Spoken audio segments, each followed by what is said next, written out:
I'm going to talk to you today about a different way of looking at what real is. It's not easy to figure out what real is because we don't really have infinite knowledge, and so we're always making some sets of presuppositions about what's most real. And it really matters what you assume is most real because you base the decisions that you make that run the entire course of your life on those assumptions, whether you recognize it or not.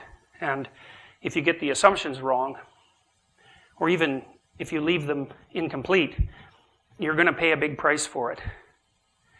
And the assumptions that we use in our culture, although they've enabled us to develop a tremendously potent technology, are incomplete in ways that have also cost us and that are extremely dangerous. And since the scientific age began, we've lived in a universe where the bottom strata of reality is considered to be something that's dead, like dirt. It's matter.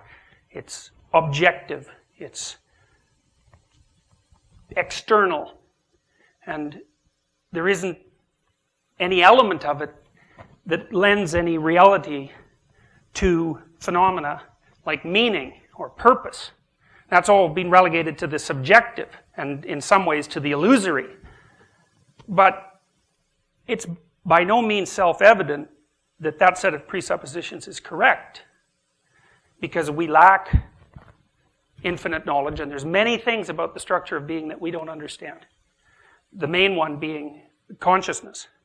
We can't account for it at all, and we can't account for the role it appears to play in the transformation of potential into actuality, which is a role that's been recognized by physicists for almost 100 years now, and which remains one of the biggest unsolved mysteries in science. Now, here's another way of looking at things. I'll start with the definition of this word. This word, phanesthai, is the root word of phenomena, phenomenon. And phenomena are the things that appear to you. And phanesthai means to shine forth. And the phenomenologists who were interested in the shining forth of things made the presumption that the things that manifested themselves to you as most meaningful were the most real things. And I think you can make a strong case that that's actually how your brain is wired, because your brain is wired to react to things that have meaning before they construct the perceptions that you think of as objects. And the reason for that is because the meaning of things is more real, in some sense, but more important than the view of things as objects. And so, for example, a famous philosopher, psychologist of vision said that when you approach a cliff, you don't see a cliff, you see a falling off place. It isn't that it's an object, cliff, to which you attribute the meaning of falling off place to. It's the falling off place perception comes first, and the abstraction of the objective cliff, if it ever happens at all, comes much later. Much later conceptually, because even babies can detect cliffs, and much later historically. Poets have noticed this phenomena shining forth reality, and they've often associated it with childhood, and I think there's good reasons for that. I think your brain is not so much of an inhibitory structure when you're a child before it's fully developed. And so there's neurological reasons for noting it, but there's also reasons that stem from the level of lived experience. You can tell when you're around children that they're open to things in a way that adults aren't.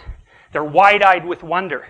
And adults like being around children for that reason, because although the child takes an awful lot of care and is a terrifying object in some ways to behold if you have a relationship with the child because they're so vulnerable, the part of the way they pay you back is they open up your eyes that have been closed by your experience and that have learned to shield out the things that shine forth. And when you have a child, you can look through the child's eyes again, and to me it's like they're on fire in a sense. They're like a candle or something that's burning brightly, and I think that's also partly because we actually don't screen out fire. We actually see fire, and that's why we can't not look at it when it's around.